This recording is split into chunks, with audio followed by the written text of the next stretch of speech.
Pour allaiter, il est important que vous soyez bien installé. Votre dos doit être bien calé, sans tension, avec éventuellement un coussin, les jambes légèrement surélevées. Il est souhaitable d'avoir également un coussin pour pouvoir poser votre bébé. Le nouveau-né doit ouvrir sa bouche le plus grand possible. Pour cela, il ne doit pas avoir à tourner la tête. Il doit être dans l'axe, face à votre sein. Sa tête doit être défléchie, sa lèvre inférieure retroussée, son menton en appui sur votre sein et son nez bien dégagé. Il faut lui proposer le sein à l'éveil, dès qu'il montre des mouvements de succion. Le lait maternel se digère très rapidement, il n'y a aucun minimum de temps entre 2 tétées. Le premier mois, il y a 8 à 12 tétées sur 24 heures. Les tétées sont en général plus fréquentes le soir et la nuit, moment où les nouveau-nés sont le plus éveillés. La montée de lait a toujours lieu la nuit, en général le 3e jour.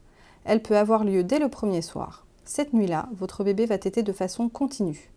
Une tétée dure environ 10 à 30 minutes. Cela ne doit pas être douloureux. Vous devez observer votre enfant faire de grands mouvements de succion avec sa mâchoire.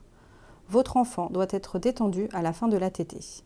Après la montée de lait, vous devez l'entendre déglutir toutes les 1 à 3 succions. Votre enfant doit avoir au moins 3 selles et 4 à 5 couches d'urine sur 24 heures. Vos seins doivent être plus souples à la fin de la tétée.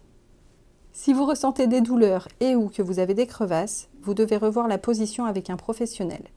Vous pouvez mettre du lait de mer sur l'aréole entre les tétées pour aider à la cicatrisation. Après votre sortie de la maternité, vous pouvez obtenir de l'aide auprès de votre sage-femme ou à la PMI.